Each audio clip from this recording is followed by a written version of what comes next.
Estamos en la quinta presidencial de Olivos, vinimos a entrevistar al presidente Alberto Fernández, estoy junto a Nora Beiras, a Romina Calderaro. ¿Qué le vamos a preguntar? Hay de todo para preguntarle, en la Argentina siempre sobran los temas y particularmente ahora, clases, vacunas, inflación, justicia. ¿Qué va a hacer con todo esto?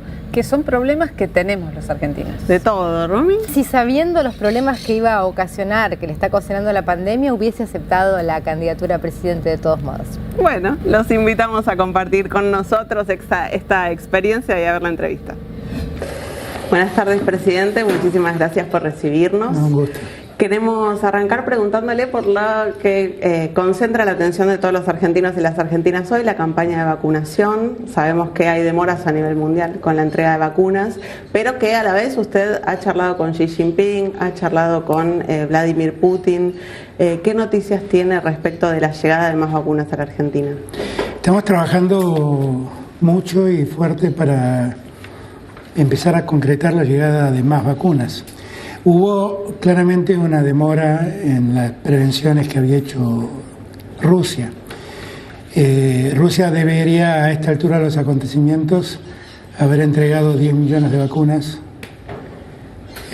para vacunar a 5 millones de argentinos en enero, y eso tiene un retraso clarísimo. La explicación que nos dan es que ha habido un retraso en la elaboración, porque parece que en la producción de vacunas hay que hacer como una escalada en la producción y eso se ha retrasado.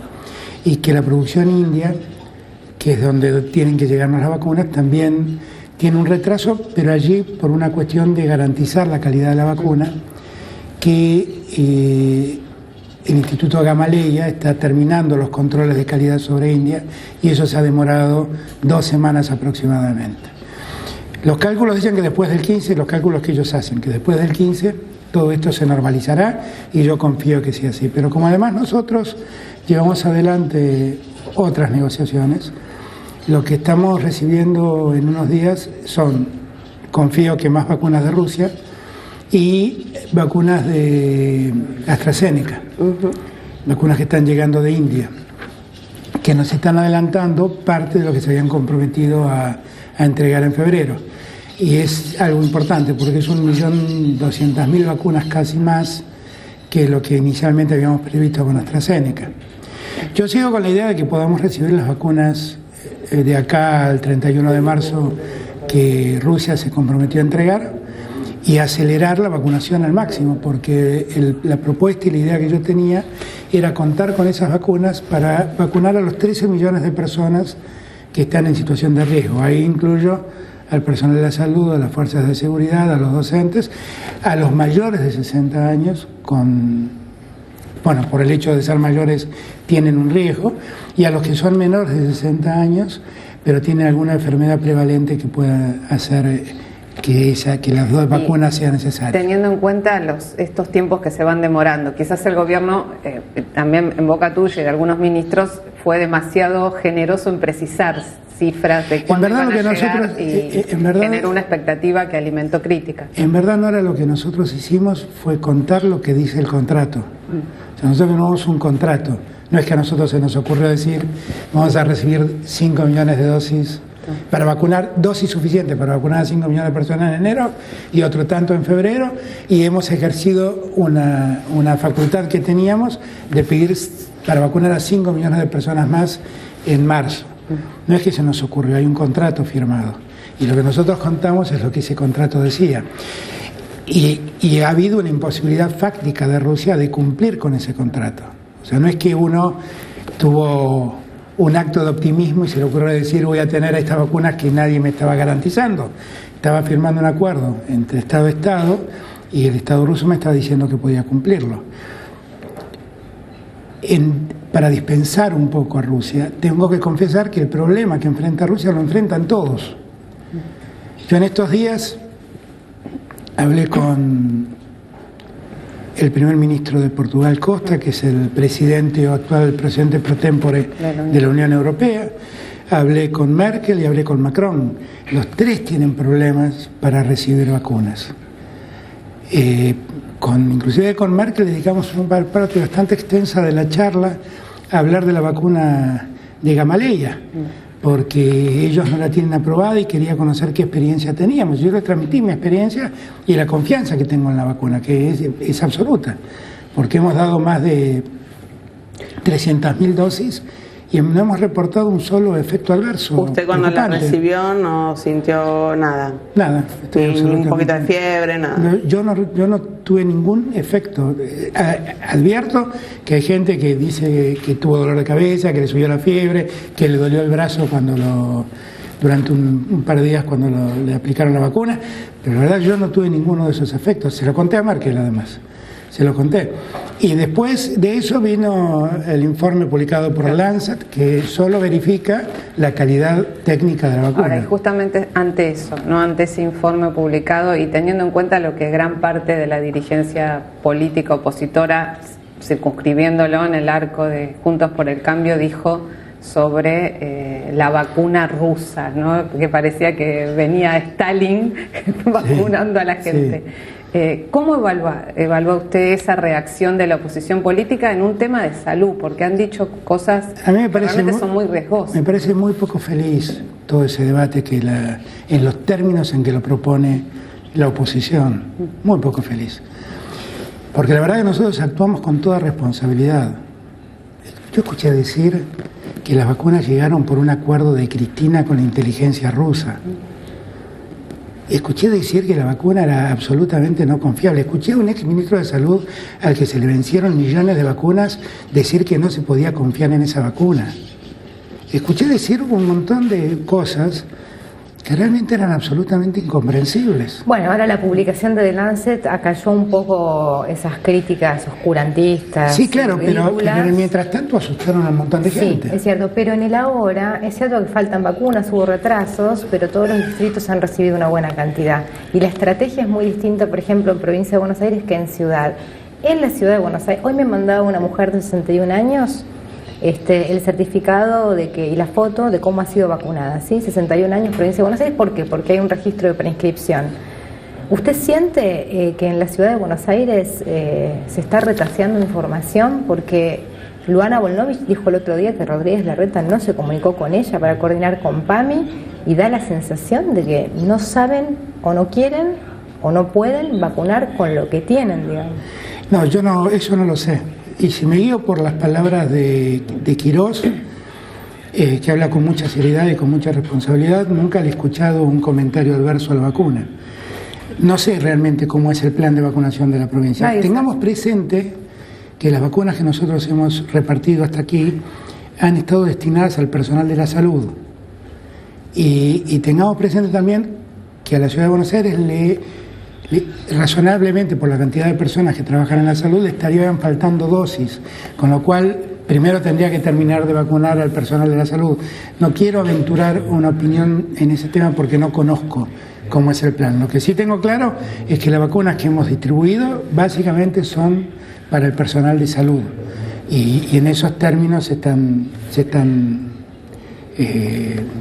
distribuyendo y dando y aplicando a las personas. Pero sí, un registro de preinscripción no es ordenador, la población objetivo es importante. Puede ser. Eso es lo que hizo la provincia de Buenos Aires y puede ser. También uno va conociendo qué demanda hay en cada lugar. Puede ser.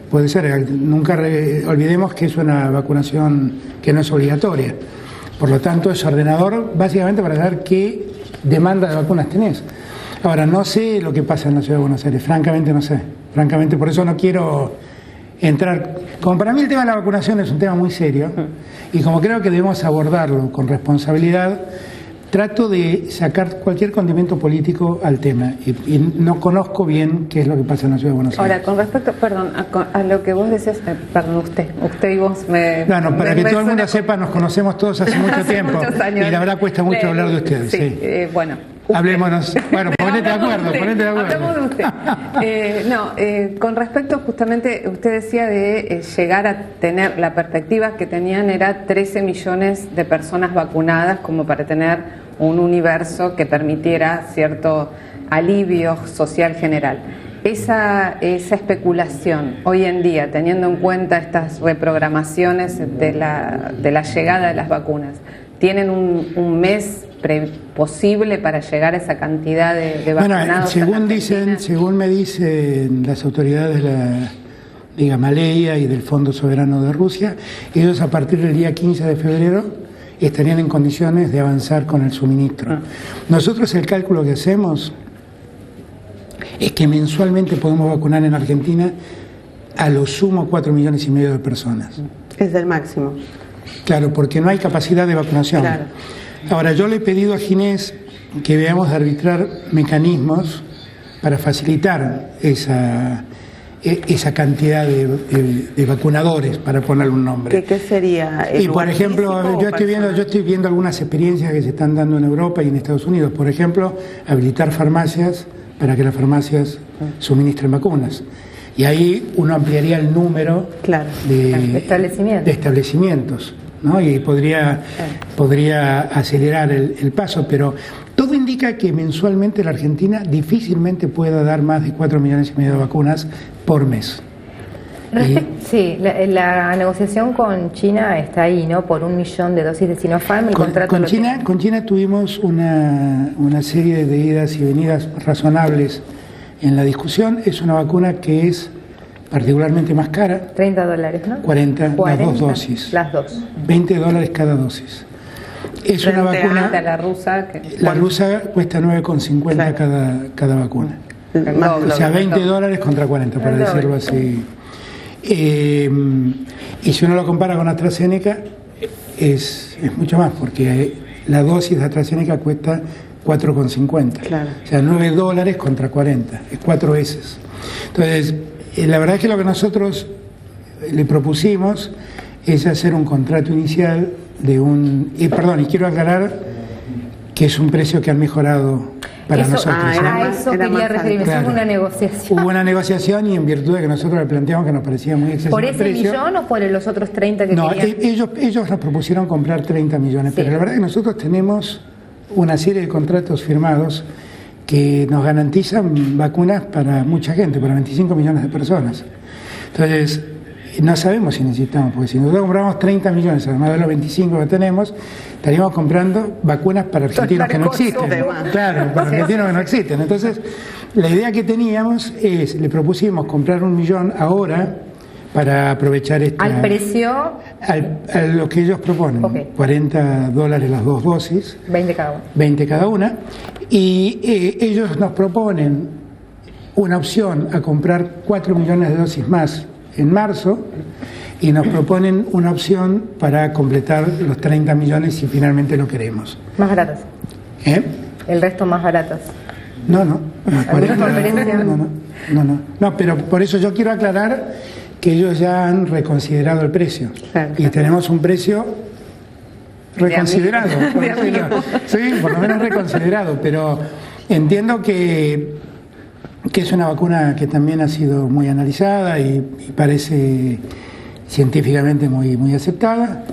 Y igual estamos ahora en el proceso donde el ANMAT tiene que verificar la calidad de la vacuna. Que ya está en proceso de concluirlo, pero a mí eso también me parece muy importante, porque no es que nosotros, todos de repente se sintieron aliviados cuando The Lancet salió publicado, pero descuidamos lo que ha dicho nuestro órgano fiscalizador, que quiero aclararle para que cada argentino sepa que tiene la más alta calificación del mundo. O sea, los organismos fiscalizadores de medicamentos, la más alta calificación que reciben es el número 4. Así está calificado el ANMAT. Tiene la misma calificación que la FDA o la europea, la autoridad europea, la misma calificación. Y la verdad es que son organismos que trabajan con mucha responsabilidad, donde no hay ninguna posibilidad de presionar a alguien para que pruebe algo que no corresponda. Y que yo quiero que sigan trabajando así, quiero que sigan trabajando con libertad, con autonomía y preservando esa calidad científica. La denuncia de Carrió por envenenamiento pasó mejor vida, ¿no? No. A mí me parece, no sé si pasó mejor vida, pero me parece poco feliz, francamente me parece muy poco feliz. Y eso es lo que yo apuntaba hace un rato, cuando hablo de pedirle a todos responsabilidad para entender que estamos hablando de una pandemia que está asolando al mundo. Y que nosotros tenemos que ganarle al tiempo para tratar de vacunar mayor cantidad de gente antes que el otoño llegue, por el riesgo de la segunda ola, que además es un virus que va mutando y va mejorando su performance, entre comillas, o sea, tiene más capacidad de contagio, más capacidad de daño. Hoy hablaba con Macron y Macron me hablaba de el problema que ellos tienen porque tienen en Francia la cepa inglesa, la cepa brasilera, la cepa sudafricana y bueno, es un problema que nosotros hasta aquí ese tema lo venimos acotando y con mucho esfuerzo, controlando migraciones y controlando de dónde viene cada uno. Pero yo creo que hay que seguir trabajando con mucha seriedad. Esto es lo que pido, que estamos hablando de una pandemia, de un descontrol en el mundo. Es muy impactante escuchar a los líderes europeos decir que no, les han fallado con las vacunas. Es muy impactante. Justo en ese punto le quería preguntar, ¿el contrato con Pfizer ya lo da por caído? A mí me parece que Pfizer no tuvo vocación de avanzar con nuestro contrato. O sea que ya no cuenta con y la verdad es que cuando uno mira lo que está proponiendo Pfizer, está proponiendo prácticamente los grandes volúmenes a 6 meses vista. La verdad que no soy yo quien no ha querido. Creo que ellos objetivamente han tenido dificultades para suministrar. Por eso tienen los problemas que tienen en Europa y en otros lugares de América Latina. Le están pidiendo a algunos candidatos presidenciales en la región que usted interceda ante AstraZeneca para garantizarles dosis. Bueno, se lo han pedido en Perú, se lo han pedido en Ecuador. ¿Ya hizo esas gestiones? Sí. Hoy hablando con Macron, que he logrado un buen entendimiento realmente con él. Y en muchas cosas tenemos pareceres comunes.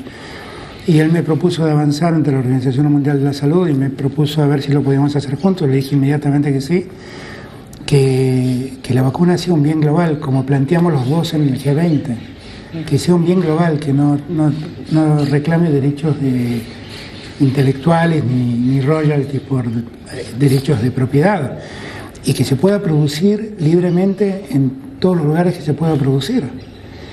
Y porque además hay un mundo que está quedando a la intemperie, que es el mundo más pobre, el mundo más necesitado. Y creo que tenemos que trabajar por eso. Yo veo con mucha preocupación lo que pasa en América Latina, porque han tenido dificultades los presidentes de la región, seguramente han tenido dificultades para conseguir contratos y vacunas suficientes para su gente. Yo la verdad es que tengo una preocupación global por este tema. A mí me preocupa cada argentino, por sobre todas las cosas, pero me preocupa lo que le pasa a cualquier persona del continente, pero también me preocupa lo que le pasa a África.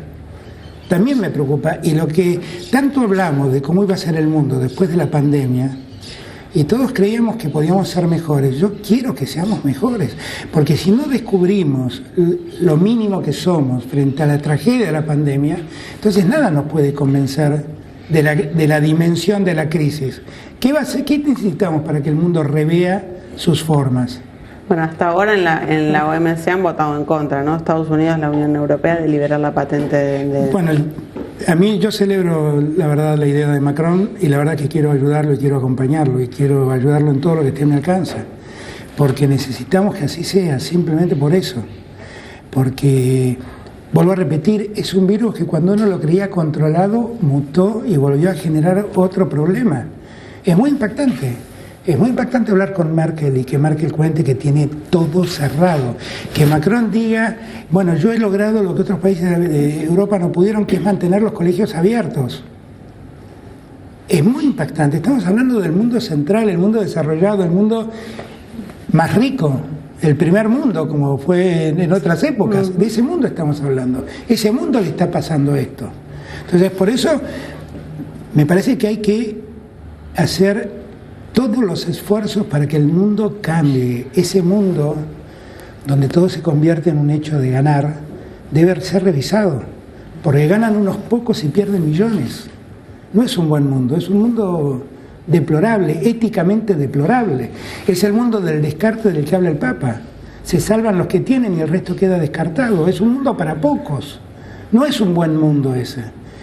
Y francamente yo creí y todavía tengo algún grado de esperanza. Cada vez más pequeña, imagino. Cada vez más pequeña. Pero bueno, me aparece Macron y me renueva las esperanzas. Claro. Pero digo, yo la verdad es que espero que el mundo se dé cuenta de la tragedia, porque es trágico lo que ha pasado. Y la tragedia no termina. El otro día lo escuchaba una declaración que creo que era de Valdano, que me pareció para llamar la atención. Él se preguntaba la misma pregunta que nos hacíamos todos: ¿cómo iba a salir el mundo después de la pandemia? Y él dijo algo así como: todos creímos que después de la pandemia todos íbamos a salir mejores, pero la realidad es que los que eran buenos salieron buenísimos y los que eran malos salieron malísimos. Muy bueno, sí. Eso hay que cambiarlo, ¿eh? Eso hay que cambiarlo. Usted habló de no sé si alegría es la palabra, pero la satisfacción de Macron por haber podido mantener las escuelas abiertas. Bueno, hay un proyecto en curso del Gobierno Nacional para retomar las clases presenciales con protocolos en cada provincia que avanza, tendrá sus retrocesos o no, pero hay un problema serio en la Ciudad de Buenos Aires, que es que la comunidad educativa considera que pidió una postergación del comienzo, porque considera que ni la limpieza, ni las condiciones edilicias, ni la distancia están garantizadas de la manera en la que lo plantea la ciudad. Yo sé, no lo quiero hacer pelear con Larreta, pero es realmente un problema. Han puesto un poco el carro delante del caballo, es el 17 y punto. Y hay poco diálogo, usted que es un cultor del diálogo. No, yo primero lo que quiero que todo el mundo entienda es que nadie quiere que las clases no empiecen. La cosa queda planteada como que en la Ciudad de Buenos Aires quieren y el resto no quiere. No, todos queremos que las clases empiecen, porque también es una tragedia que un chico se retrase en su educación.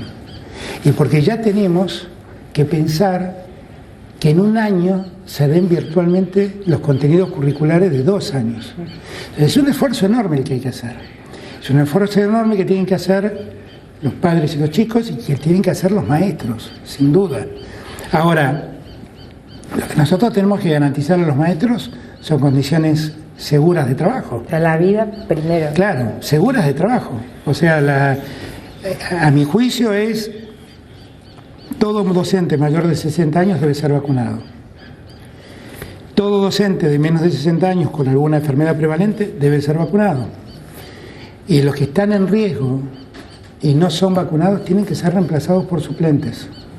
Y así tenemos que ir avanzando. Ahora, yo quiero ser franco, yo no veo oposición de los docentes a este planteo. No lo veo. Lo que veo es que se ha planteado mediáticamente un debate donde quieren mostrar que hay gobiernos nacionales y provinciales que no quieren que las clases empiecen, no sé por qué razón no querremos, y hay un gobierno, uno, que a toda costa quiere que empiece. Eso es falso, eso es un dilema falso. Todos queremos que las clases empiecen. Bueno, el expresidente Mauricio Macri ha hecho de esto su bandera de lanzamiento, ¿no? De pronto tiene un interés por la educación que le desconocíamos. Sí, sí. Por ahí la pandemia logra efectos. Sí, por ahí lo hizo más bueno, la pandemia lo hizo más bueno, y capaz que ahí funcionó. Pero a la luz de lo que ha sido su historia de presidente, fue un gobierno de retasearle recursos a la educación. ¿No se volvió a comunicar con usted, no, en este tiempo? No he vuelto a hablar con él. Pero también este es un tema serio, porque la verdad la falta de clases, es cierto que le altera la vida a las familias porque los chicos se quedan en casa y entonces hay que pensar en quién los cuida y ese tipo de cosas, porque no todos tienen conectividad y entonces la educación es un problema. Todo eso es verdad, pero también es verdad que hay que garantizar la educación de modo tal que no se convierta en un problema. O sea, yo no creo que Merkel sea un ser dañino que quiere que los alemanes no aprendan. O sea, por algún motivo no está teniendo clases. Y así pasa en muchos países de Europa. Y no puedo pensar que en Europa se han confabulado en que los europeos no aprendan. No puedo pensar en eso. Entonces, lo que hay que hacer es buscar el modo de hacerlo con las garantías debidas. De alguna manera la oposición, al tomar este tema como bandera, lo que sí logró fue instalarlo en la discusión pública. Si no estuviera tan instalado, ¿el gobierno hubiera impulsado el regreso a las aulas desde marzo? Pero por supuesto, porque todos somos conscientes que por la forma en que la Argentina distribuye su riqueza, hay muchísimos chicos en la Argentina que no acceden a la conectividad. todavía están discutiendo si la conectividad debe ser un servicio público o no. Entonces, está clarísimo que todos somos conscientes de eso. Todos, absolutamente todos. Lo que pasa es que, bueno, no sé, hay formas y formas de hacer política. Y a mí me parece que esta forma de hacer política con temas tan sensibles para la gente, donde en verdad no deberíamos gastar un segundo en discutir.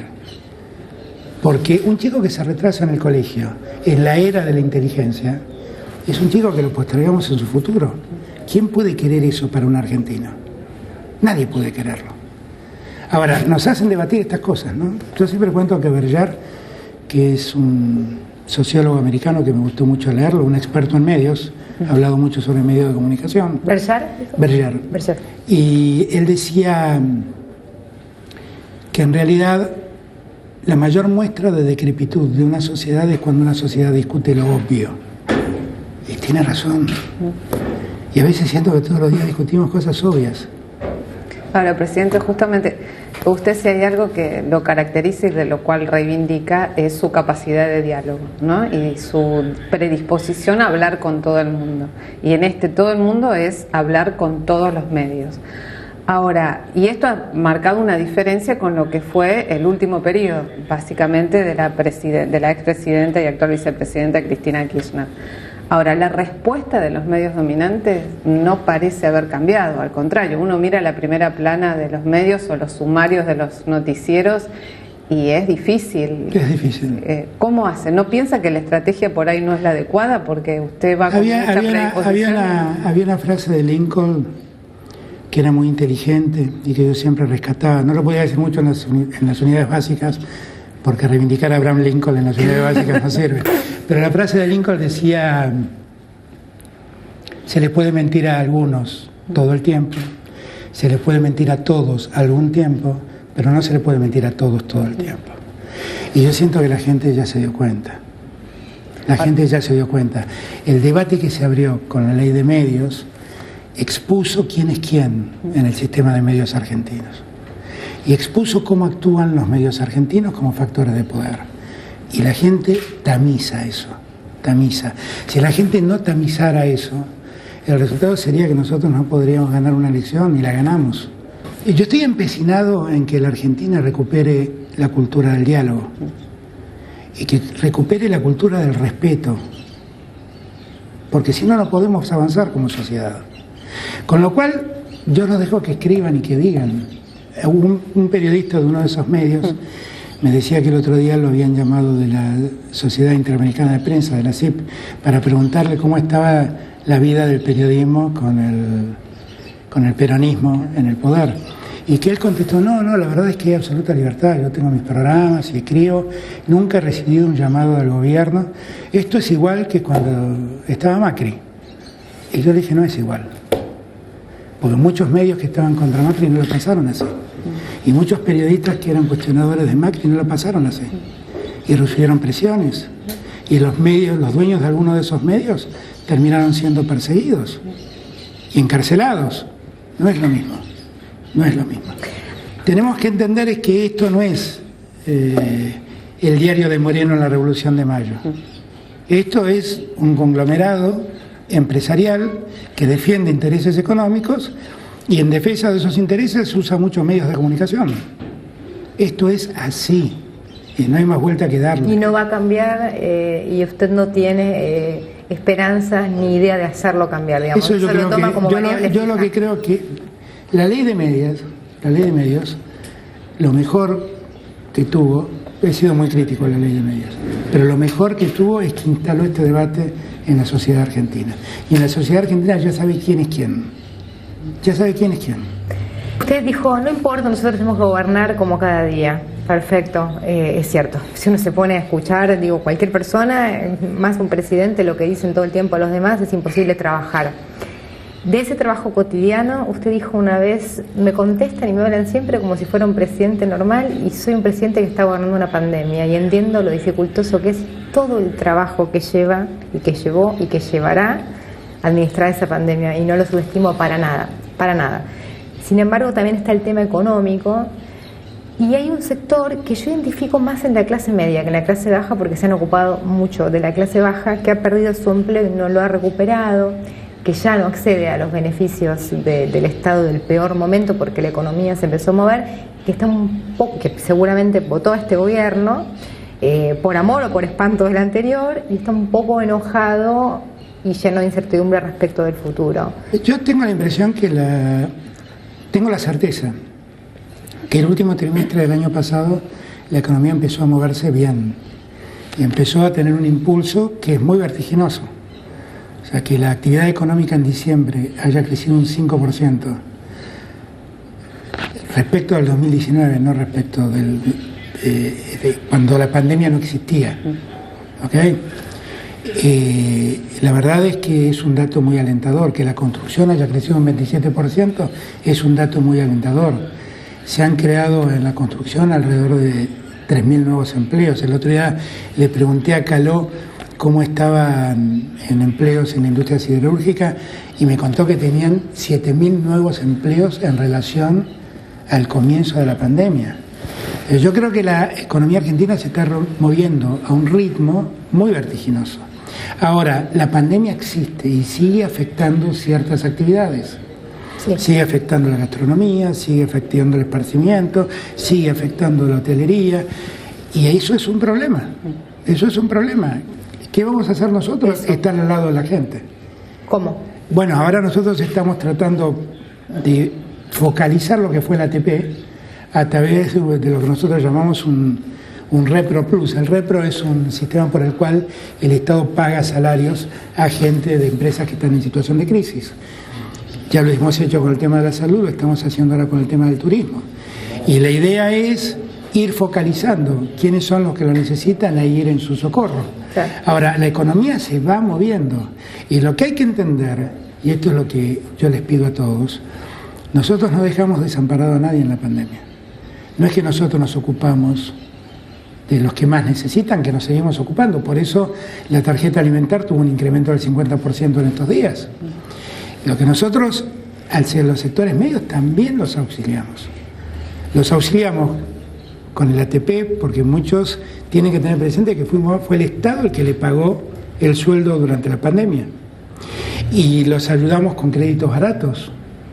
Y les pusimos a muchos sectores medios de trabajadores, de profesionales independientes, dinero en su cuenta para que lo gasten y lo empiecen a pagar recién este año sin intereses. Entonces, nosotros estuvimos cerca de ellos. Sí, han tenido muchos gestos y políticas, sin embargo hay gente que está sin trabajo y mucha que no llega a fin de mes. Sí, esa es la realidad. Sí, porque efectivamente tuvimos la tragedia del gobierno que nos precedió y la tragedia de la pandemia. Sí, efectivamente. ¿Y usted cree que eso va a ir cambiando? Y sí, porque la economía está creciendo, la economía se está moviendo y se están generando puestos de trabajo permanentemente. Ahora, presidente, bueno, perdón, es difícil. Sí. No, con respecto a la economía se está moviendo, también una preocupación de todos, de todas, de todes. Y es la inflación. Es la inflación, son los precios. Para mí también. Porque ahí lo que irónicamente pasa es lo de siempre. Que ahora que aparece más movimiento en la economía y esto da una oportunidad para el desarrollo del país, aparecen los de siempre, los que especulan, aprovechemos este momento y empiezan a proyectar precios absolutamente incomprensibles. Se ve mucho en los alimentos, se ve mucho en los frescos, en los alimentos frescos, en frutas y verduras. Se ve también en otros aspectos, en otras cosas como es la carne, donde ahí hay una fuerte presión de la compra internacional. Para que la gente me entienda, China era un país que solo importaba carne envasada. Entonces había un número limitado de frigoríficos que tenían capacidad de hacer el corte, lomo, peseto, lo que quieran, cuadril, lo envasaban al vacío y eso era lo que se exportaba. Pero desde hace muy poco tiempo China decidió importar carne con hueso, entonces ya directamente importan la media res. Y para el productor de carne tiene la posibilidad de vendérsela al carnicero o vendérsela a China a un precio enorme. Y elige vendérsela a China. Y cuando el carnicero la reclama, dice, bueno, pero me tienen que pagar lo que pagan en China. Y ahí cambió todo, toda la ecuación. toda la ecuación. Y tenemos que explicarle a los frigoríficos que a mí, porque yo necesito que ellos exporten, porque necesito dólares que entren, pero lo que no pueden es trasladar a los argentinos los precios internacionales, porque no producen en precios internacionales. Ellos no producen en dólares. ¿Lo puede pedir? El pasto no es en dólares. Es interesante, lo he escuchado muchas veces hablar del tema y creo que tiene razón. Para eso hace falta empatía y algunos empresarios no la tienen. Además de pedirlo, ¿se puede exigir? Bueno, es que acá en esos temas, ese tema se da básicamente en 4 insumos. Los aceites, que hemos logrado un acuerdo para contener el precio y no vincularlo al precio internacional, el trigo, el maíz y las carnes. Son productos de exportación que tienen una gran demanda y han llevado los precios a niveles enormes. El quinto es la soja, que ahí me preocupa menos porque no consumimos soja. Entonces me preocupa menos el problema. Ahora, en los otros sí lo consumimos. Y lo que tienen que entender los productores es que ellos, los pastos no están dolarizados. La producción del maíz no está dolarizada. Ellos además han tenido todo este año, cuando producían y cosechaban, cuando sembraban y cosechaban, tuvieron subsidiado el gas, la luz, los combustibles, y no los pagaron en dólares. Entonces ahora ellos tienen que entender que tienen que fijar un precio razonable, que los argentinos no vean esta oportunidad como un problema, porque finalmente el problema es que eso, que es una gran oportunidad que tenemos, que es vender al exterior en dólares, se convierte en un problema para nosotros. Cecilia Toesca llegó a sugerir la posibilidad de utilizar la herramienta de las retenciones, y hay ya advertencias de... Claro, pero es que este es el tema. Lo que tienen que entender es que deben colaborar, y lo que tienen que entender los argentinos, todos, que este es el verdadero planteo. El problema es gente que ha producido, ve la oportunidad y no quiere perdérsela. Exacto. Y entonces, en esos términos dicen, ¿querés carne? Pagala como los chinos. ¿Querés trigo? Pagala como los franceses. ¿Querés Y para que el que no quiere colaborar y no le importa el otro. Ahí vamos. Si todos estamos contestes del problema, hay 2 formas de solucionarlo. Que lo resuelvan los que producen y exportan, o que lo resuelva el Estado. El Estado solo tiene 2 canales para resolver. Las retenciones, que en este momento están acotadas, o sea, nosotros podríamos llevar las retenciones del trigo y del maíz al 15%, subir 3 puntos, o los cupos, decir, esto no se exporta. Son decisiones que el Estado puede tomar. 2 herramientas. Son 2 herramientas. ¿Y están evaluándolas como posibles? Yo quiero entender que hayamos aprendido. ¿Cuánto tiempo les da? No hay mucho más tiempo. No hay más tiempo. Yo les pido que comprendan de lo que estoy hablando y que la gente me entienda que cuando estoy hablando de estas cosas no estoy contra el campo, estoy a favor de la mesa de los argentinos. Estoy a favor de garantizarle a los argentinos que tengan la comida que siempre necesitan a precios razonables.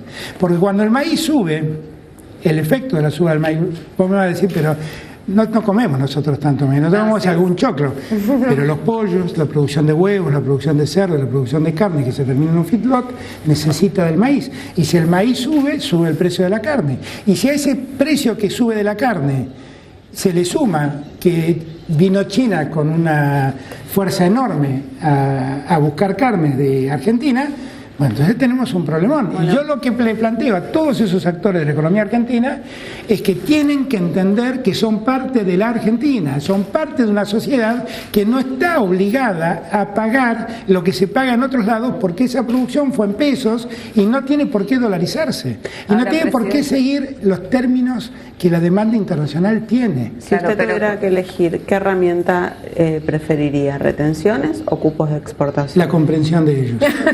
Y que ellos se asocien a la Argentina.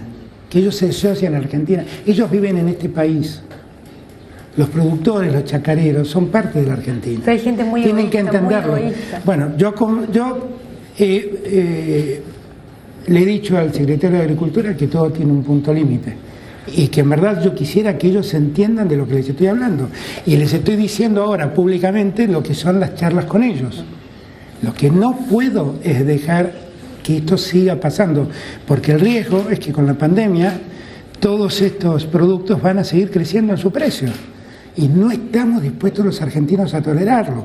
Bueno, están advertidos. Por eso, y vuelvo a repetir, Nosotros estamos esperando que entiendan, y así como entendieron los aceiteros, que organizaron un fideicomiso y resolvieron un mecanismo de compensación entre ellos para el que no exporta y se queda en el mercado interno, tienen que hacer lo mismo los otros. Tienen que hacerlo, porque si no, me obligan a resolver el problema, porque ellos saben que este problema existe. Y saben que usted tiene herramientas también para y como saben que el problema existe, no pueden hacerse los desentendidos. No es un problema que yo estoy creando. Esto es muy distinto a la soja, ¿eh? Es muy distinto a la soja. Estamos hablando de producción que la Argentina necesita para poder consumir. Ahora, presidente, pero cuando se dictó el decreto poniéndole un límite para la exportación de maíz, un cupo de un 10%, hicieron un escándalo, armaron un lockout, un paro agrario, y usted, el Ministerio de Agricultura, obviamente a través del gobierno, generó una mesa de negociación con otros sectores. Que aún existe esa mesa. Bueno, pero a lo que voy es que evidentemente la lógica de diálogo con estos sectores concentrados no es lo que estaría dando resultados. En verdad en el caso del maíz no es un sector tan concentrado, porque precisamente el mayor problema que tenemos con el maíz es que está absolutamente atomizada la producción y no hay una representación única. Entonces todo es más complejo de resolver. Hay un montón de productores agropecuarios esparcidos a lo largo de básicamente la pampa húmeda y que son es muy difícil sentarlos en una misma mesa. Y no hay una representación única de esos sectores. Ahora, yo confío que ellos entiendan. Y lo que siempre digo, ¿no? A mí me votaron para ejercer el poder cuando tengo que ejercerlo. Y yo quisiera que estos sectores entiendan que no se puede especular en este contexto.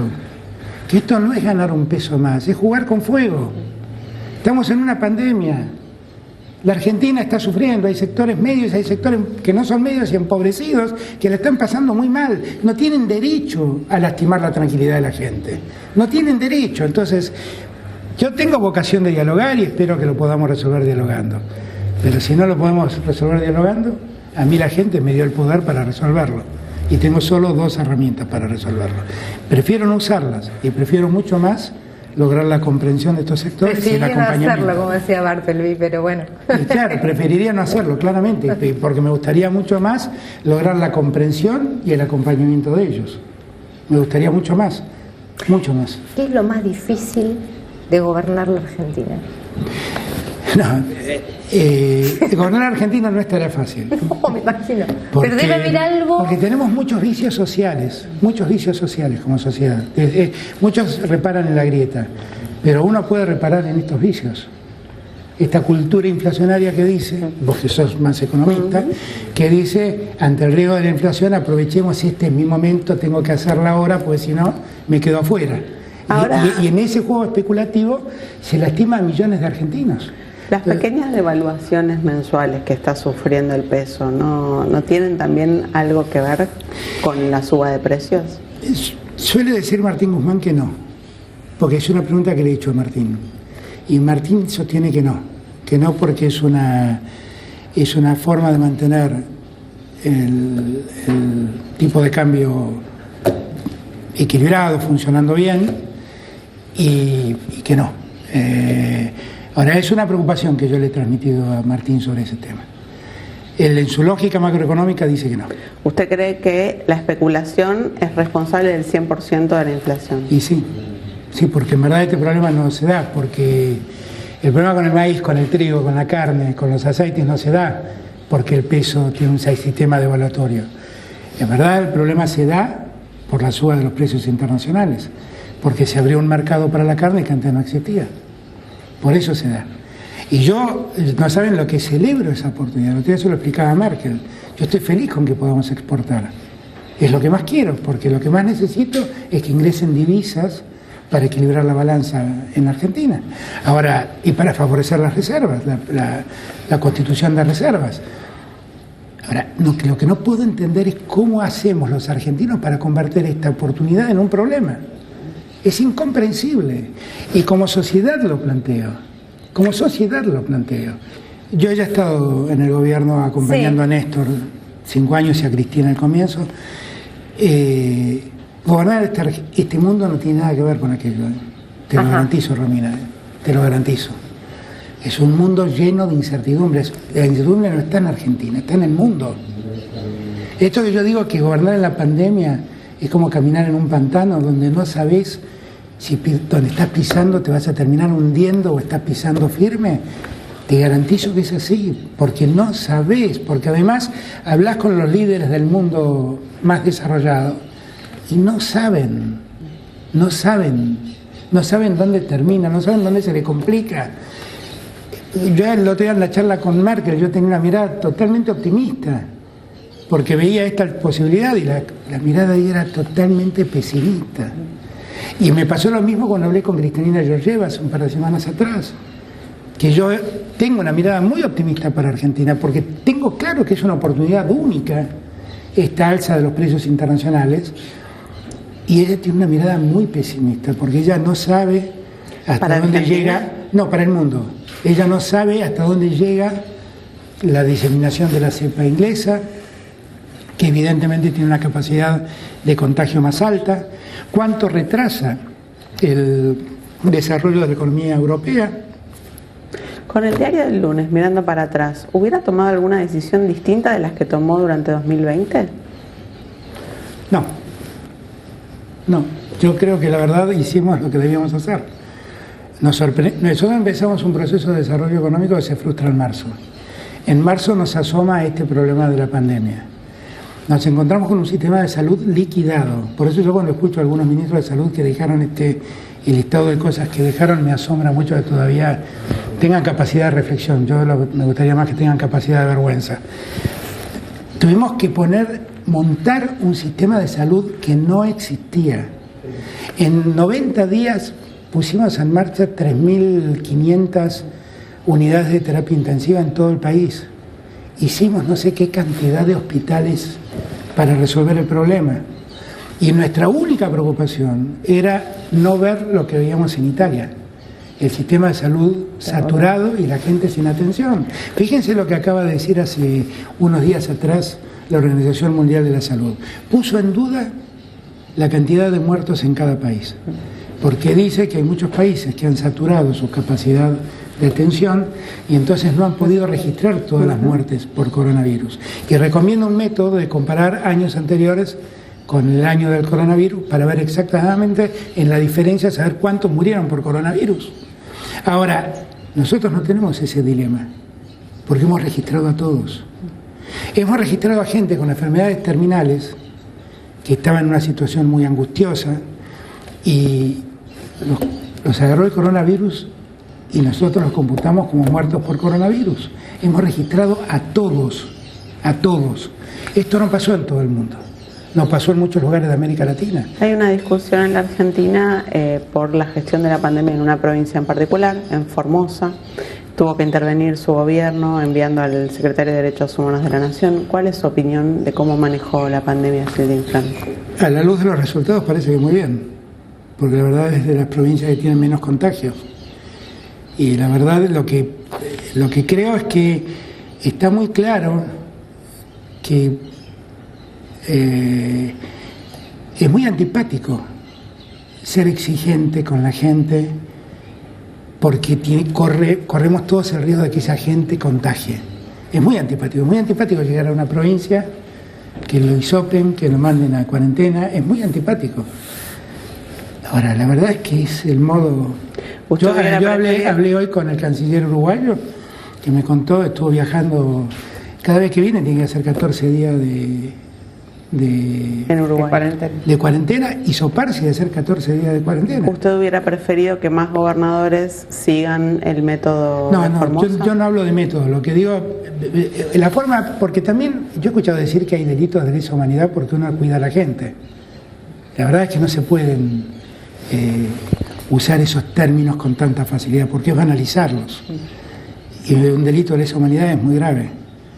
Decir a alguien que viene de afuera, de las fronteras de una provincia, que debe guardar 14 días de cuarentena, una provincia que además está pegada al Paraguay con un enorme riesgo, porque en Paraguay hay un problema muy serio, que está pegada a Brasil, corre un riesgo muy serio. que en esa provincia decir con toda facilidad ¿por qué hacen esto? Bueno, hacen esto porque hay un problema. Tuvo que intervenir la Corte también, ¿no? Con el tema de los varados, pasaron mucho tiempo sin poder ingresar a la provincia. Ni siquiera haciendo cuarentena. Yo creo que por ahí fue muy severo en las decisiones.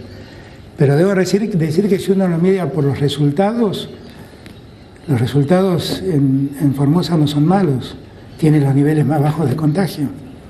Sí, los cuestionamientos por ahí eran con las condiciones extremas en algunos casos. Ahora, nosotros, Horacio Pietragala fue y vio.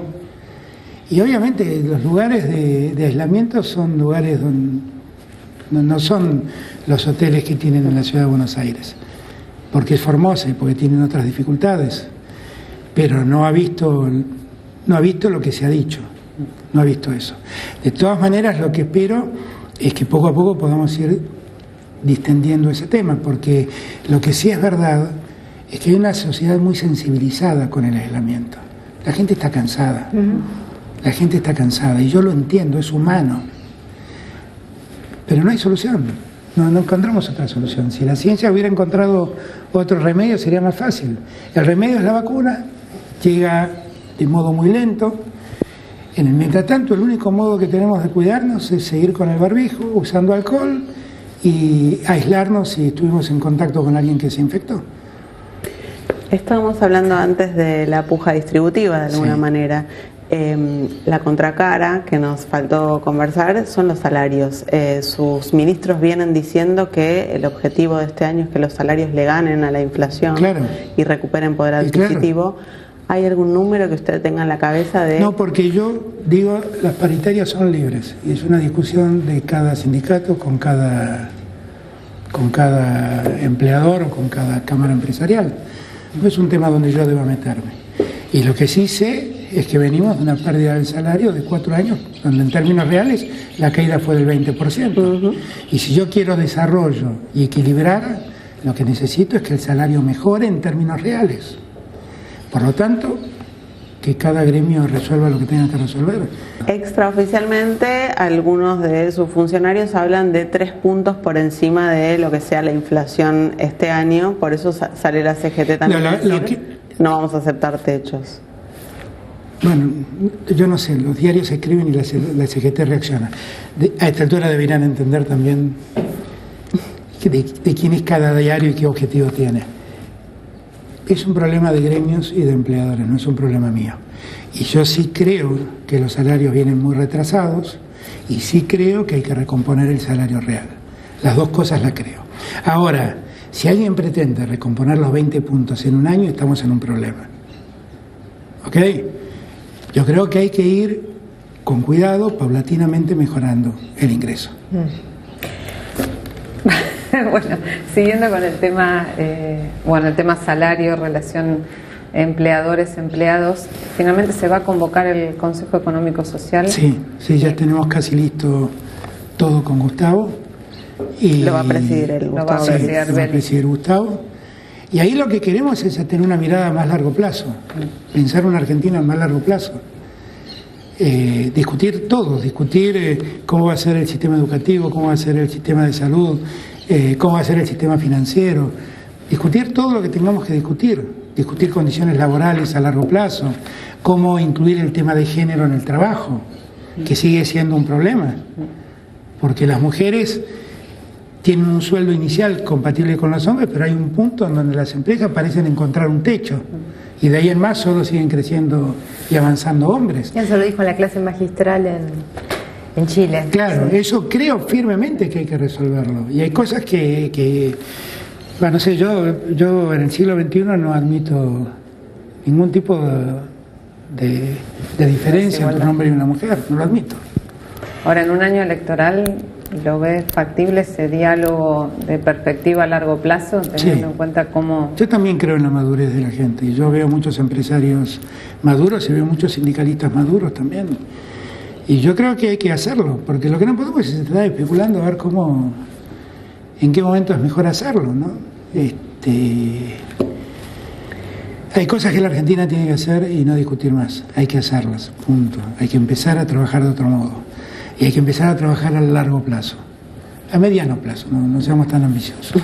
En un país donde el plazo fijo más extenso dura 30 días, es un país al que le cuesta mirar a largo plazo. Pero aunque sea a mediano plazo podemos ir resolviendo cosas, porque claro que estamos verificando problemas que existen y que debemos resolver. Usted con un grupo de colaboradores que eligió, corríjame si me equivoco, hubo muy pocos cambios de gabinete desde que usted asumió. Uno fue Vanoli, después, un tiempito después del episodio de los bancos y demás. Otra fue María Eugenia Bielsa, en la Secretaría de Hábitat.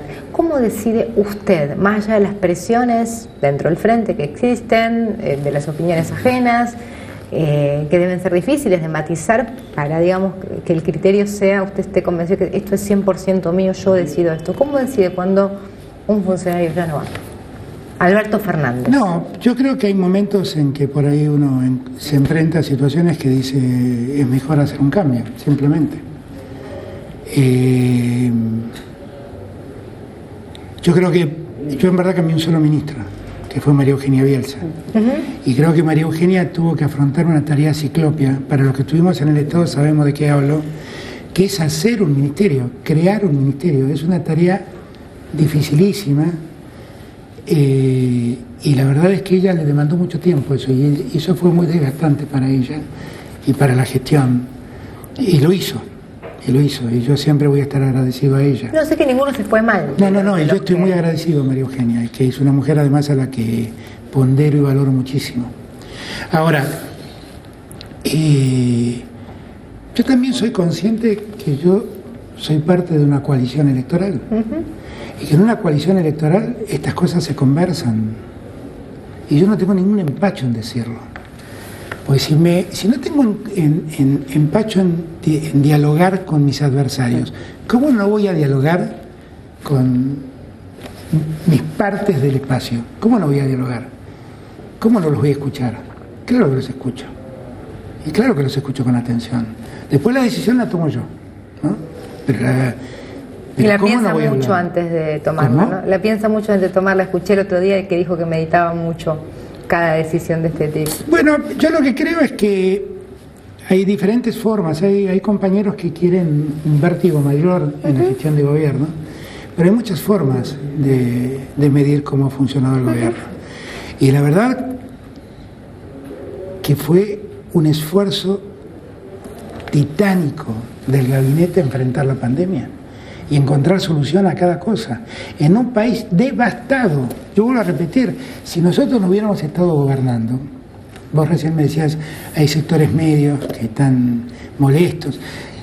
Cuando la UCA dice, la pobreza en la Argentina fue del 40%, pero si no hubiera habido toda la asistencia que hubo del Estado, hubiera crecido considerablemente. No tengo dudas, pero el ser humano es demanda permanente. Sí, claro, pero lo que digo es que cuando uno mira para atrás, uno mira todo eso. Y la verdad fue un trabajo inconmensurable, donde además estuvieron comprometidos los ministros, estuvo comprometida toda la dirigencia. Toda la dirigencia. Hoy cuando... Toda la dirigencia nuestra. Toda la dirigencia de nuestro espacio. Me estaba asustando. No, toda la dirigencia de nuestro espacio y mucha dirigencia opositora que gobierna. Porque hay dos tipos de... Los que gobiernan y los que hablan por Twitter. Cuando usted dice que parte del espacio gobernante quisiera un ritmo más vertiginoso en el gobierno, ¿inscribe en ese sector a la vicepresidenta? No, ella es muy comprensiva. No. Hay cosas que no le gustan, y la conocemos a Cristina, y es legítimo, y lo dice, y a mí me parece legítimo, y hay cosas en las que estamos de acuerdo y cosas en las que no, pero no, yo sería muy ingrato si dijera que ella no me acompañó en todo lo que yo necesité. Se ha vuelto un poco un termómetro del periodismo preguntarle por cómo está la relación, si hablan, hace cuánto no hablan. Un día no le van a preguntar y se va a poner mal. No puedo saltear la pregunta de preguntarle. No, hablamos mucho con Cristina, hablamos mucho. Hablamos cada vez que tenemos que hablar, cada vez que necesitamos hablar, hablamos.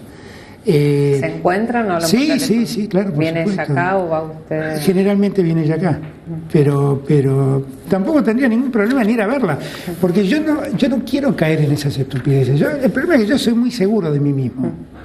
Yo puedo hablar con Cristina todas las veces que me haga falta y puedo escucharla todas las veces que sea necesario. Y yo no me voy a sentir postergado por eso. Eso es lo que quieren vender. Eso es lo que quieren hacer creer.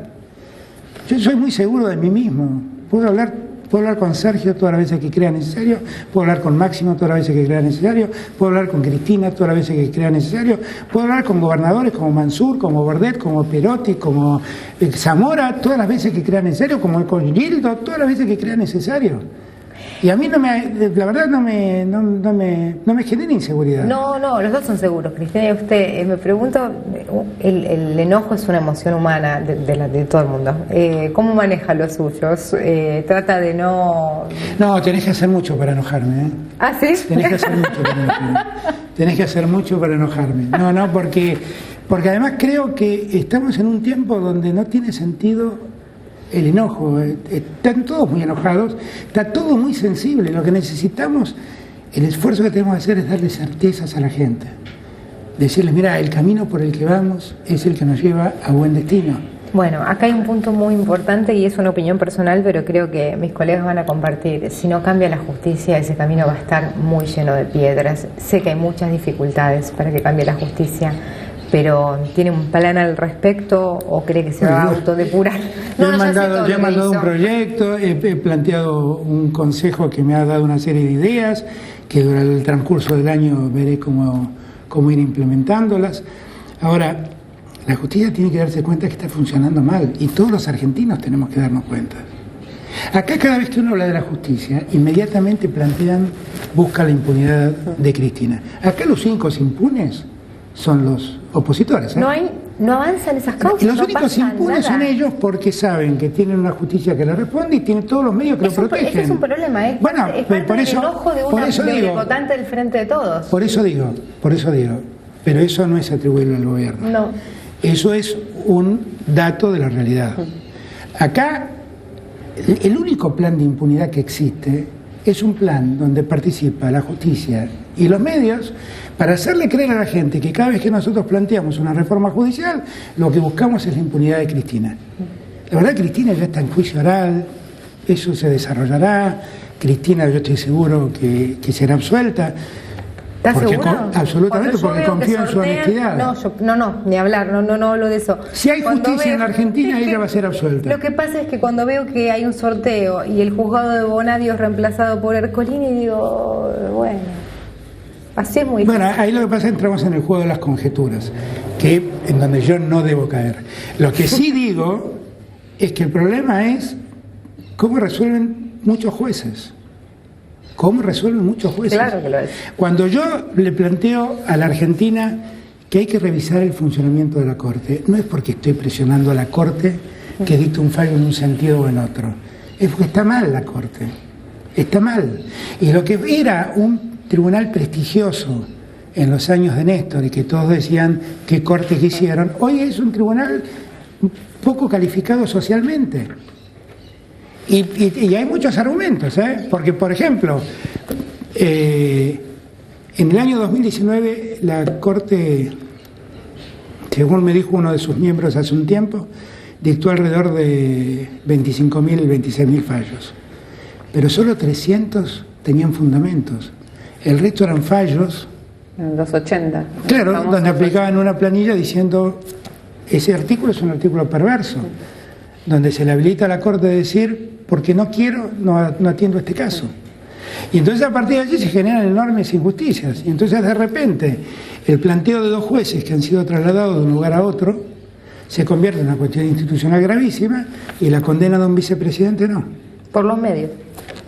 Entonces, por eso digo, hay que entender que esto no está funcionando y que no es que uno lo está planteando para favorecer la situación de uno o de otro. Uno lo está planteando porque no es solamente la justicia federal lo que está fallando. Hay muchas demandas laborales que no tienen la resolución adecuada. Hay muchas quiebras que no tienen la resolución adecuada. Hay muchas demandas civiles. Los casos de violencia de género. Los casos de violencia de género, hay muchos casos que no tienen la respuesta adecuada. Entonces, yo insisto en este punto. Hay que entender que cuando uno habla de que la justicia debe ser revisada en su funcionamiento, es porque está funcionando mal, solamente. Ahora, no por otra pero cosa. Al mismo tiempo usted dice esto, que es un diagnóstico que creo que, bueno, quienes estamos acá charlando con ustedes lo compartimos. Ahora, al mismo tiempo usted dice, yo no estoy de acuerdo con la posibilidad, o dijo en su momento, no estoy de acuerdo con la posibilidad de ampliar la Corte Suprema. Teniendo en cuenta la legislación vigente, el único mecanismo de renovación de la Corte es que se jubilen, o juicio político, o renuncia, si no hay otro cambio institucional que obligue... Pero la pregunta que yo te hago, Nora, nosotros ampliamos a 9, a 12, a 44 la Corte.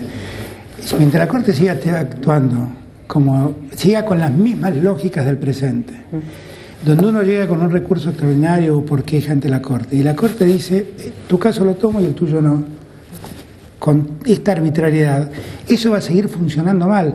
Hay un problema de inicio, de origen en el funcionamiento de la Corte. El alcance del recurso extraordinario es un problema de origen. Entonces vos después discutís cuántos querés que resuelvan esto. En vez de 5 querés que lo resuelvan 9. Vamos a seguir teniendo el mismo problema. ¿Cuántos si quieres, no? Claro, pero vamos a seguir teniendo el mismo problema. ¿Cómo se logra modificar eso? Es que yo creo que hay que revisar el recurso extraordinario. Claro. Yo creo que la Corte tiene que volver a ser lo que originalmente fue en la Constitución. En la Constitución la Corte es un tribunal constitucional, pero con el correr de los años la Corte fue ampliando su competencia a lo que la Corte llamó casos de arbitrariedad. Y entonces empezó a meter en cuestiones de hecho en los juicios que van más allá de la cuestión constitucional. Y entonces generó esta situación. Cuando la Corte se dio cuenta de lo que estaba pasando, o cuando alguien se dio cuenta, metió ese artículo 280 del Código Procesal Civil y Comercial, que dice, bueno, la Corte puede decir en qué caso se mete y en qué caso no. Y cometió con eso la mayor injusticia que existe. Porque entonces, si vos tenés suerte o tenés el lobby suficiente, tu caso lo toman. Más eso. Y si vos no tenés esa suerte, tu caso no corre. Este es el problema que tenemos. Este es el problema. Y además, en el 99% de esos casos donde se aplica el 280, son cuestiones de arbitrariedad en los procesos, que nadie revisa en una instancia última, que quedan sin revisión. Y cuando yo decía que cuando uno miraba, por ejemplo, el derrotero de muchas causas, donde algunos jueces federales tomaban una decisión en primera instancia, en segunda instancia ciertos camaristas resolvían en el mismo sentido y llegaban a la casación, y los miembros, siempre los mismos jueces de la casación avalaban esto. Bueno, uno dice, la última instancia que me queda es la Corte. Ahora, si la Corte no interviene y no revisa, ¿qué suerte corre el que es perseguido judicialmente? Miren, yo firmé cuando estuve en Chile algo que preparamos y se lo dejé a él, un planteo ante la Corte Interamericana de Justicia como amicus curiae en favor de Marco Enrique Sominami. En Chile existe una ley de ficha limpia, donde el que es procesado no solo no puede ser candidato, sino que tampoco puede votar. Es peor todavía. Ahora, Marcos lleva más de 7 años procesado en una causa donde le cuestionan un negocio incompatible a un asesor de él. Y entonces dicen, si el asesor tuyo lo hizo, vos tenés que tener responsabilidad. Algo muy parecido a lo que le hacen a Cristina, cuando le dicen, no pudo no haber sabido que esto pasaba 10 niveles más abajo de ella. ¿Cómo es esta historia? ¿Cómo es esta historia? Donde un procesamiento te quita los derechos cívicos, todos los derechos políticos los perdés, y mientras vos ya te tengan procesado, seguís sin ninguna posibilidad de actuar en la vida pública. Acá Cambiemos impulsa proyectos en ese sentido. Bueno, yo estoy absolutamente en contra. Nunca van a encontrar mi aval. Estoy absolutamente en contra. Porque en el derecho penal moderno, el gran logro del derecho penal liberal, ellos lo llaman liberales, el gran logro del derecho penal liberal es que todos somos inocentes hasta que se nos prueba que somos culpables. Y que lo que se presume es la inocencia, y la culpabilidad hay que demostrarla. Y yo, perdónenme, pero no estudié abogacía y no enseñé 30 años esto para tirar todo por la borda ahora. Esas mecánicas de persecución violan los sistemas más modernos del derecho penal. y son inadmisibles. Yo no las acepté nunca, no las acepto ahora, no las aceptaré el día que deje de ser presidente, porque creo en que el derecho penal es el sistema por el cual los ciudadanos le ponemos límites al Estado para perseguirnos. Porque creo en eso, que es lo que aprendí cuando di Penal 1, hace ya muchos años, y es lo que enseñé toda mi vida en la Facultad de Derecho. Y eso no lo voy a cambiar. Ahora, presidente, yo la verdad escuchándolo siento cierta impotencia, porque usted hace una descripción del funcionamiento de la justicia que en realidad lo que muestra es que no ha cambiado nada en este año de gobierno que lleva adelante el Bueno, Frente es un tema que no se debatía y que hoy se debate. Es un tema que estaba oculto y que hoy está presente. Y yo lo he puesto cada vez que pude, lo puse en el escenario. Y planteo esto más allá de nuestras fronteras. Por eso me presenté como amicus curiae en el juicio de Marco, en el reclamo de Marco ante la Corte Interamericana. Y acabo de recibir hoy una invitación del PT de Brasil para hablar de estos temas. Y yo creo que es un problema que tenemos y que debemos resolver. Y que el problema es que muchos descansan en la idea de que, bueno, pero total, al que están persiguiendo me cae antipático. Ojo, porque esa misma lógica te la pueden aplicar a vos el día siguiente, ¿eh? Ojo con ese tema. Y eso es lo que tenemos que explicarle a la gente. Yo, ¿saben qué quiero? Quiero un derecho, un sistema penal, un sistema judicial que funcione dignamente, donde no dudemos de la probidad de los jueces. Yo he sido hijo de un juez de cámara que cuando a mi padre lo dejaron cesante los militares, vivíamos en una casa alquilada y mi padre tenía un auto modelo 49 en el año 76. Guita no teníamos, pero teníamos el orgullo de ser la familia del juez. Y éramos respetados por eso. Mi padre no tenía ni una enorme casa, no tenía ni autos últimos modelos, no tenía ni custodia. Y para mí eso es sinónimo de juez. No esto que se ve hoy en día de jueces que no quieren mostrar sus declaraciones juradas de bienes, que no pueden explicar cómo hicieron sus bienes. No es esto lo que quiero para la justicia argentina. Ahora, me puedo hacer el distraído, me puedo callar, y esta es una gran diferencia, Romina, porque esto antes no se hablaba así. Y así habla el presidente. Ahora, claro, tengo cierta impotencia, porque es un poder autónomo en la República, y como yo soy un republicano de verdad, respeto esa autonomía, pero que respete esa autonomía y que le reclame que ellos hagan lo que tienen que hacer, no quiere decir que yo avale lo que ellos hacen. No, eso me queda claro. Mi pregunta filosófica es, ¿se puede ser bueno en un mundo de malos? No, sí, que se debe, porque si no, ¿sabes qué pasa? Te gana la ética de los malditos, que no tienen ética. Nosotros tenemos una ética, por eso actuamos así. Nosotros tenemos una ética, los otros la declaman la ética, nosotros creemos en esa ética.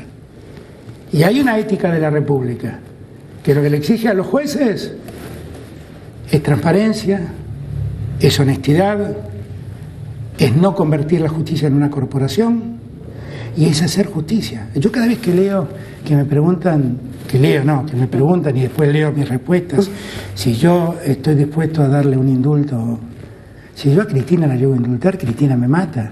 Porque lo que Cristina quiere es que haya un sistema legal que le permita probar su inocencia y no un sistema de persecución que no quiere escucharla. ¿Cuál de las recomendaciones que le hizo el Consejo de Juristas pueden ayudar a estos objetivos que se está planteando? Miren, ahí tienen otro caso. Hice ese consejo. Lo convirtieron en un consejo que decían que era la Comisión Beraldi. Sí. Y decían que era todo armado, que era toda una ficción. No hay un tema donde haya una opinión unívoca. No hay uno. En todos los temas hay 2 o 3 propuestas. Lo que habla, no, claro, lo que habla de la libertad con la que trabajaron. Y hay muchas propuestas interesantes, pero ahí se ha revisado el funcionamiento del Consejo de la Magistratura, se ha revisado el funcionamiento de la Corte, se ha revisado el número de miembros que debe tener la Corte, se ha revisado cómo resolver el funcionamiento del recurso extraordinario frente a los casos de arbitrariedad que no tienen respuesta. Hay muchas propuestas. ¿Alguna de las ideas le interesaron? No, todas son interesantes. Todas son interesantes. Ahora, lo primero que tenemos que hacer es desenmascarar a los pícaros. Que cada vez que uno quiere tratar estos temas dicen, está trabajando para la impunidad de Cristina. No, yo estoy trabajando para que haya una justicia digna, solamente eso, una justicia digna. Eso es lo que quiero. ¿Considera que Milagros Sala es inocente? Yo creo que hay un caso de lawfare y que ese caso es el de Milagros Sala.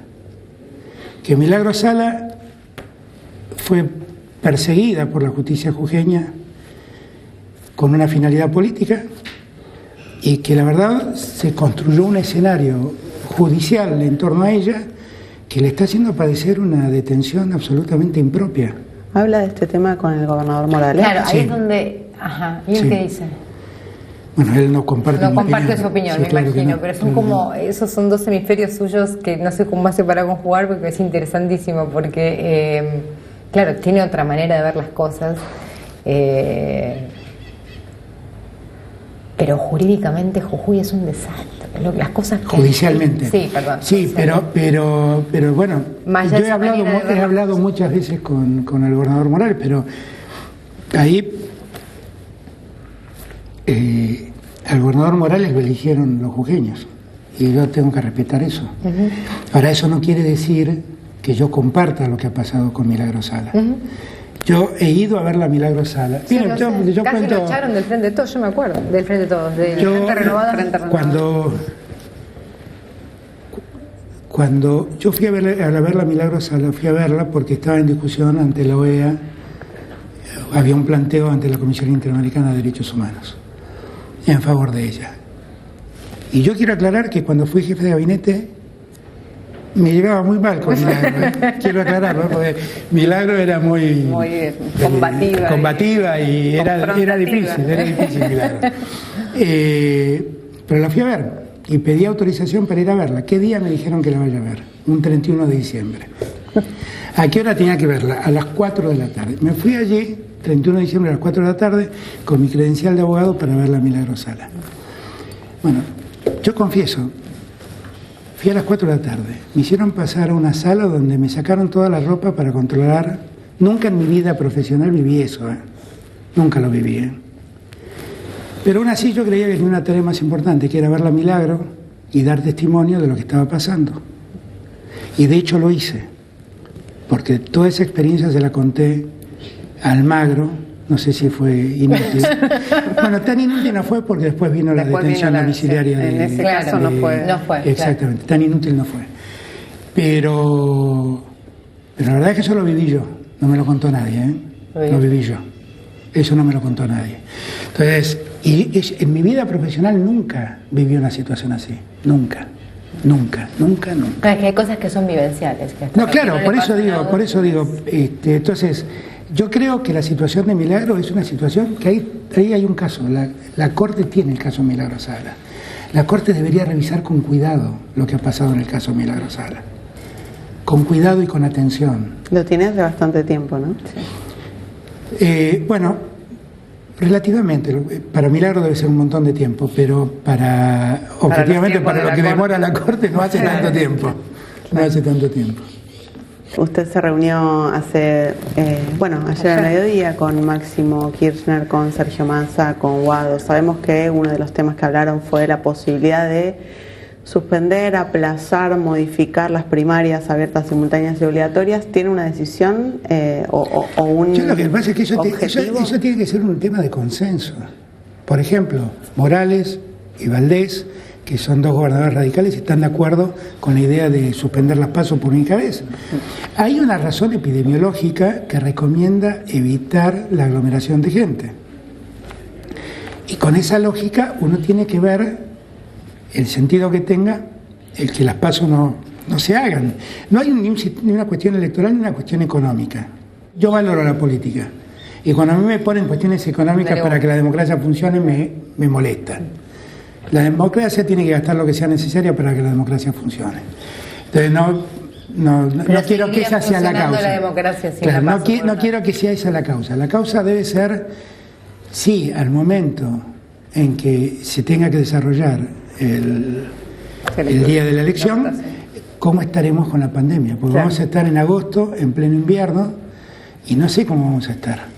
Entonces, ahí están los que dicen suspendamos por única vez las PASO y los que dicen posterguemos para más adelante la PASO. Bueno, es un tema que hay que discutirlo con todos. ¿Tiene preferencia usted?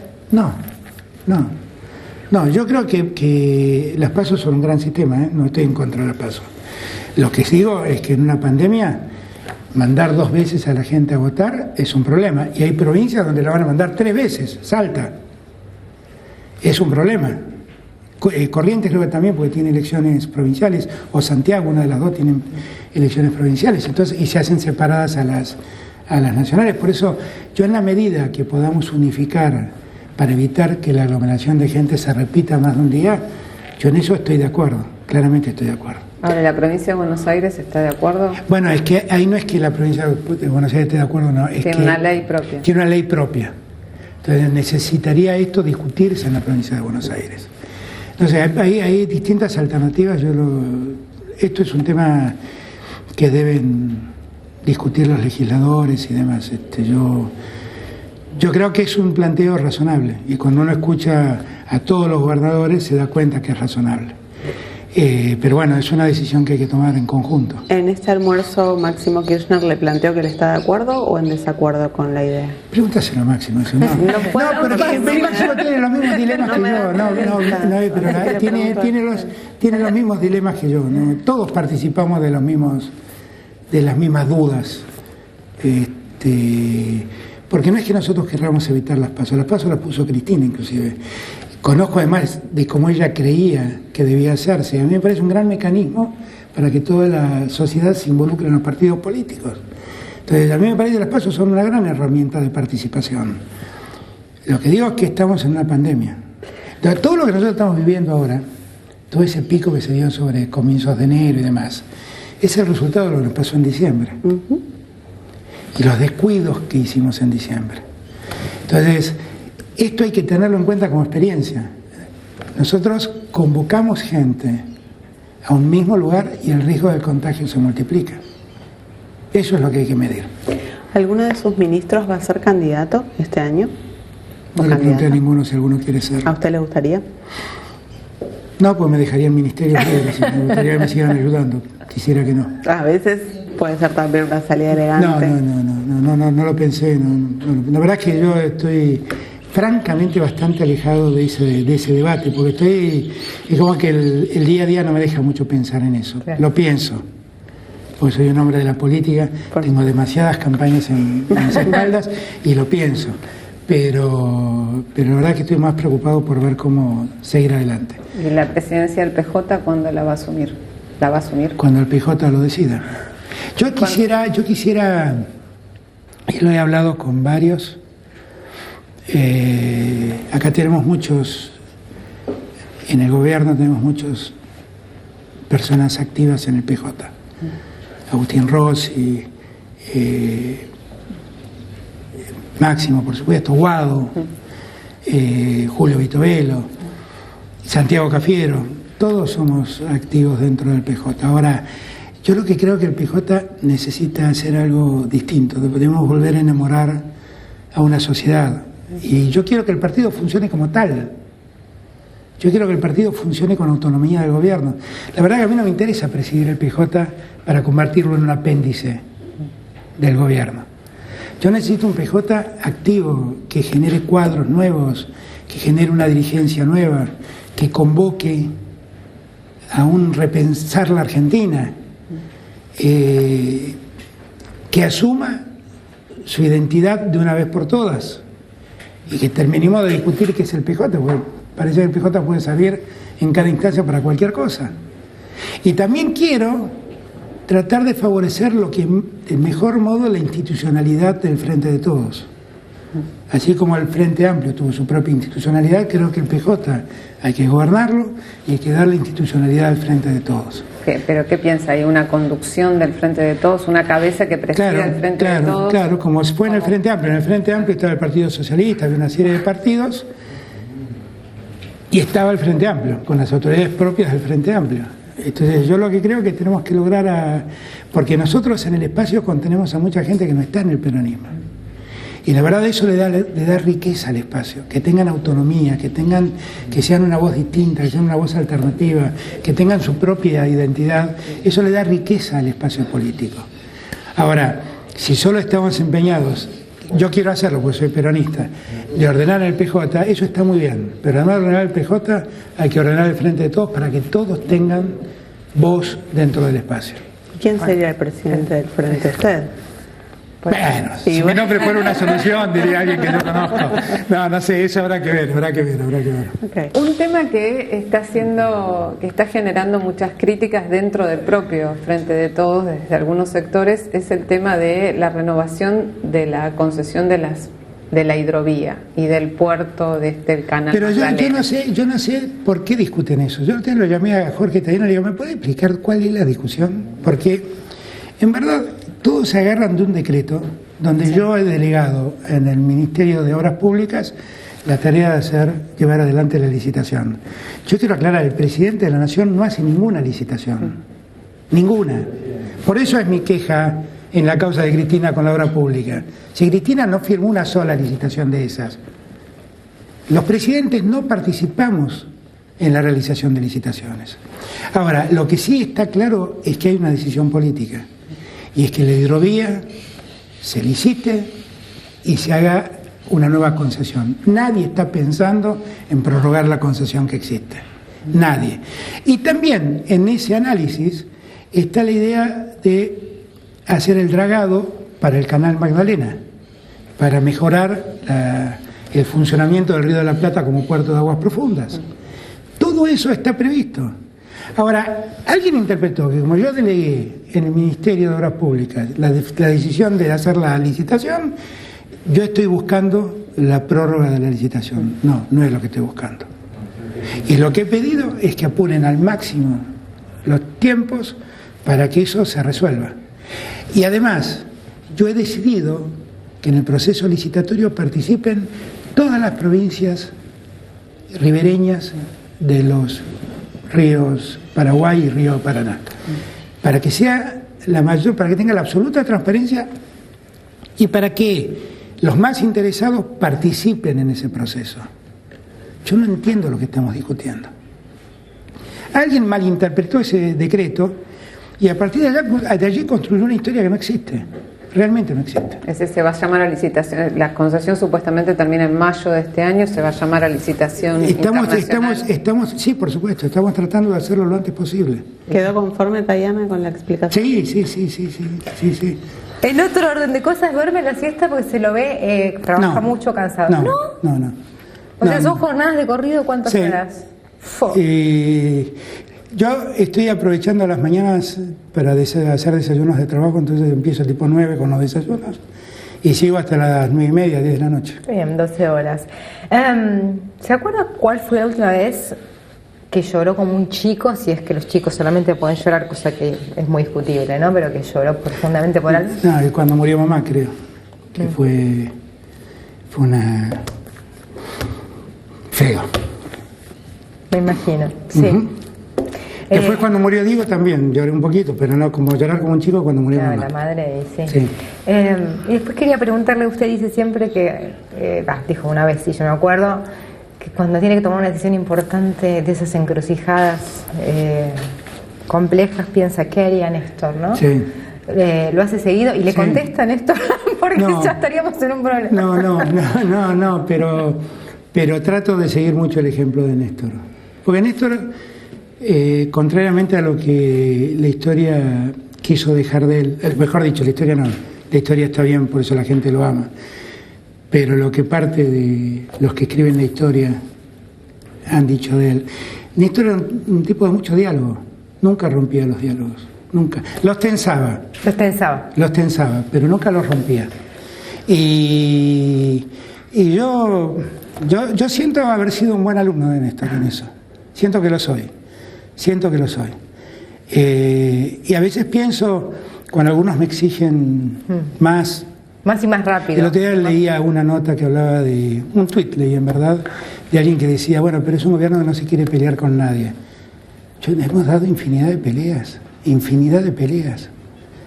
Hemos dado peleas cuando dictamos la ley del aborto, hemos dado peleas cuando declaramos servicios públicos a las TICs, hemos dado peleas cuando dispusimos que no se podía desalojar a nadie que estaba teniendo un alquiler, hemos dado peleas cuando congelamos las tarifas, hemos dado peleas cuando dijimos que nadie podía interrumpírsele el servicio de luz, de gas, por falta de pago. Hemos dado pelea cuando dijimos que no se podían cortar los celulares por falta de pago.